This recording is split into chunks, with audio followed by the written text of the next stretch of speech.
Hello everyone, I'm Shadab Khan and welcome to Babia Foundation. In this video, we are going to learn past continuous tense. ये एक बहुत ही important grammar lesson है। आपसे मैं request करता हूँ कि आप पेन और बुक अपने साथ रेडी रखें ताकि आप हर इम्पोर्टेंट पॉइंट को अपनी बुक में नोट कर सकें। So when you are ready, let's begin. हर टेंस के अंदर एक होता है हेल्पिंग वर्ब और एक होता है मेन वर्ब।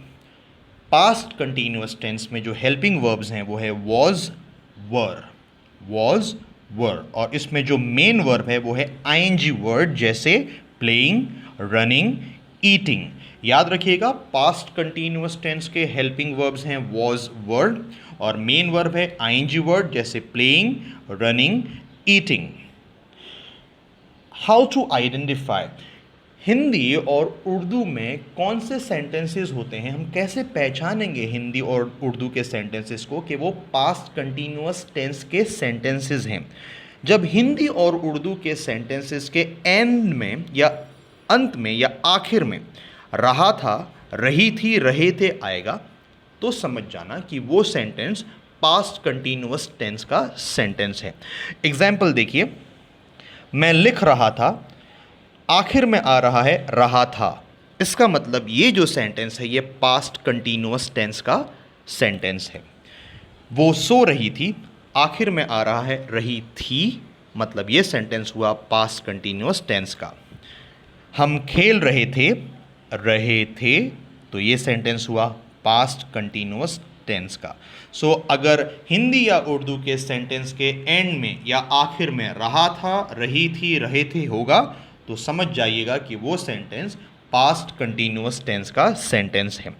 अब देखते हैं यूजेज। यूजेज का मतलब होता है हम कहाँ इसका इस्तेमाल कर सकते हैं।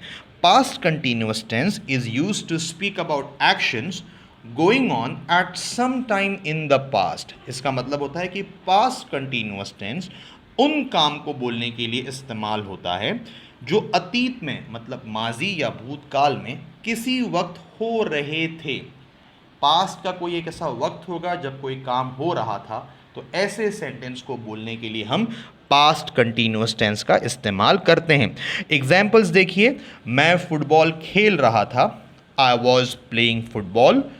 कल 7 बजे वो सो रही थी, at 7 o'clock yesterday she was sleeping.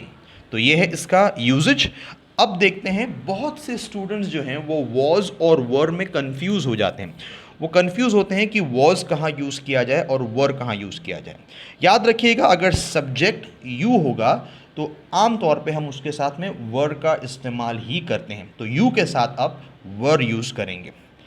अगर सब्जेक्ट सिंगुलर होगा, मतलब एक वचन होगा, तो उसके साथ हम वॉज यूज़ करेंगे। जैसे I was, he was, she was, it was, Rahul was, my friend was. I, he, she, it, Rahul, my friend, ये सारे सब्जेक्ट्स सिंगुलर है, मतलब एक वचन है और उर्दू में कहते हैं वाहिद, इसलिए हम उनके साथ में सिर्फ वॉज ही यूज़ करेंगे। अगर सब्जेक्ट्स प्लूरल हैं तो हम उनके साथ में वर का इस्तेमाल करेंगे, जैसे we were, they were, Rahul and Ali were, my friends were. ठीक है, सो वर जो है वो प्लूरल सब्जेक्ट्स के साथ में यूज़ होता है। We, they, Rahul and Ali, my friends, ये सारे सब्जेक्ट्स प्लूरल हैं। इसे हिंदी में कहते हैं अनेक वचन और उर्दू में कहते हैं जमा। ठीक है, सो अगर सब्जेक्ट प्लूरल होगा तो हम वर यूज़ करेंगे। आई होप अब आप कंफ्यूज नहीं रहेंगे वॉज और वर के यूजेज में। ठीक है, अब देखते हैं अफर्मेटिव सेंटेंसेस। अफर्मेटिव सेंटेंस वो होता है जिसके अंदर नॉट नहीं होता। आप स्क्रीन पर स्ट्रक्चर देख सकते हैं। सब्जेक्ट हम पहले लिखेंगे, उसके बाद में वॉज या वर लिखा जाएगा, वो डिपेंड करेगा सब्जेक्ट के ऊपर। उसके बाद में हम आईएनजी लिखेंगे। ठीक है, मैं पढ़ रहा था, मैं को इंग्लिश में कहते हैं आई। आई एक सिंगुलर सब्जेक्ट है, इसलिए हम आई के साथ में वॉज यूज़ करेंगे, तो सेंटेंस बनेगा आई वॉज स्टडिंग। वो टीवी देख रहा था, तो सेंटेंस होगा ही वॉज वॉचिंग टीवी। मेरा दोस्त लिख रहा था, my friend was writing. Hamid चिल्ला रहा था, हामिद वॉज शाउटिंग।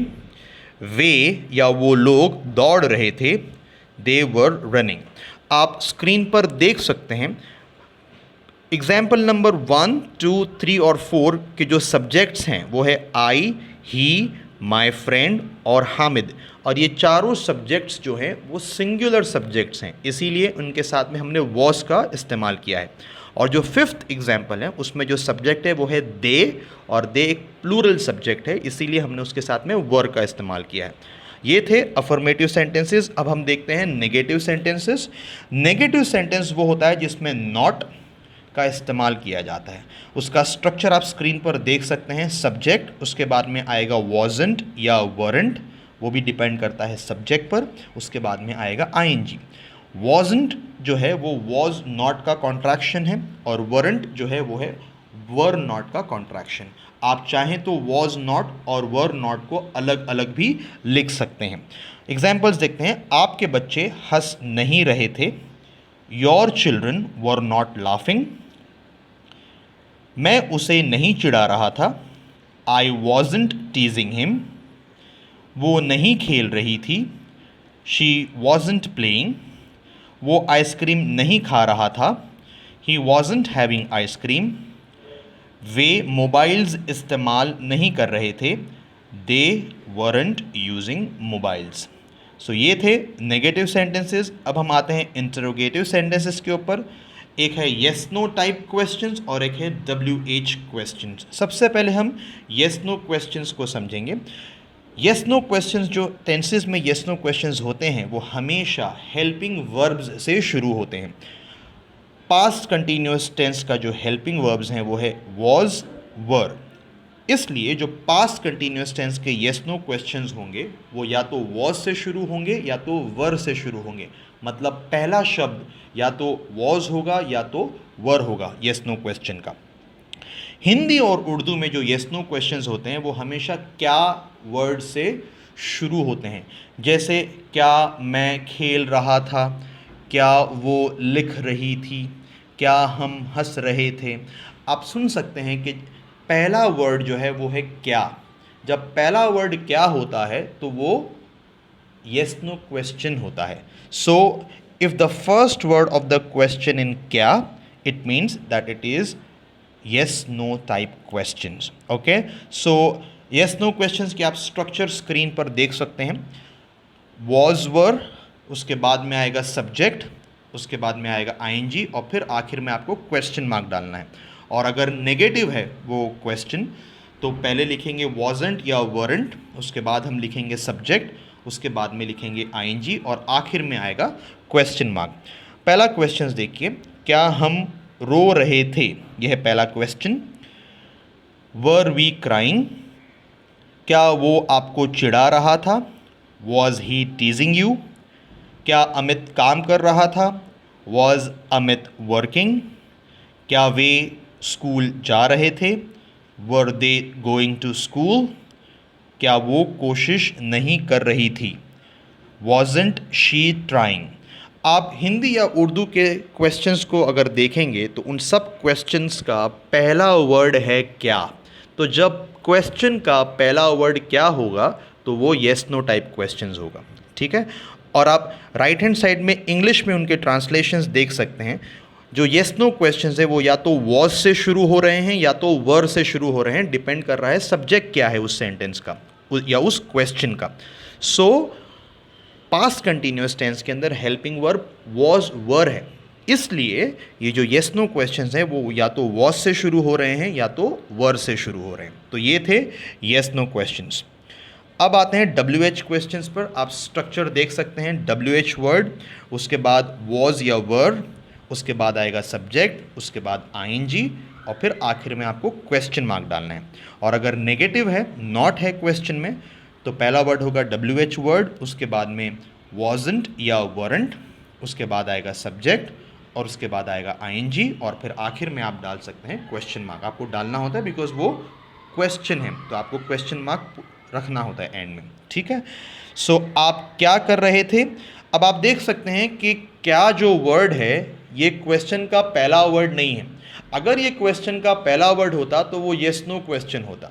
तो क्या वर्ड अगर क्वेश्चन के बीच में आ रहा है तो इसका मतलब होता है वॉट, WHAT। तो क्वेश्चन होगा वॉट वर यू डूइंग, वो आपको क्यों मार रही थी, why was she beating you, वो कहाँ जा रहा था, वेयर वॉज ही गोइंग, वे कैसे काम कर रहे थे, हाउ वर दे वर्किंग, आप क्यों लिख नहीं रहे थे, वाई वरंट यू राइटिंग।